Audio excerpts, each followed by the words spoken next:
Yo, ZJ. Gangsters. Yes, it's good to be a smart worker, but if it's tough out there, last option is to be a hard worker. Alright. Tinoti tikashanda shanda tombo senda prayer, makomborero adzike asazonyanyo dileya. Hapana chinondirwadza sekumbeya mbeya, zvichiramba kufamba zvichinzvenga zvatateya. Nekuti isu vamwe tinodya pabuda sweat, pamwe tinotora maloni tine zvikwereti, zvinototemesa musoro kukwidzwa kwebread. Upenyu hune nharo izvi hazvidi debate. Ndiri hard worker, ndinomira mira, tinongoweka weka, tichidila dila, pamwe tinopindana nemariski, tichizvitendereza kunge diski. Ndati ndiri hard worker, hondo dzangu ndozvirwira. Zuva rinobuda atomuka, hard worker. Polisi ndipo parinosunga, hard worker. Mamero patonazi anobuka, hard worker. Ipapo ndopa anotora mula sekuseka. Big up kune wese akushanda, hard worker. Wasikana waya wakuhanda, hard worker. Kana uchine nzungu usabanda, hard worker. Zapera nzungu ziya uchazotamba zveweka.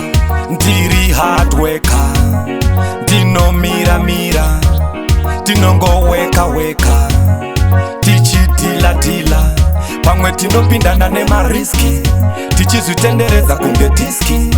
Ndati ndiri hard worker, hondo dzangu ndozvirwira. Kana usina kunoromba weka, kana uchida kunoshopa weka, kana usingade kuzoflopa weka, newane juju chairo wanotoweka. Uchida zvekugarika panyika weka hard, kuti unogara kune mbinga weka hard, usateerera muiri shinga weka hard, kana usati wasekwa kushanda hausati. Zvinondirwadza kuti hard worker hana chinhu, chaashanda chese otorerwa newechifinu, chaarima chese otorerwa osirwa bindu. Mangwana angorima zveorohwa bombindu, wabura gwaya mudziwa woraurirwa futi, ukada kungonetsa wotoshandisirwa futi. Makudo atambudza hard worker hana miswe, ende haambosungwe ane simba ahamiswe.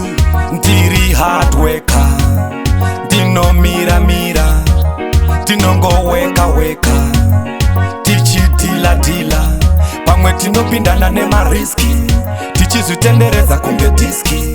Ndati ndiri hard worker, hondo dzangu ndozvirwira.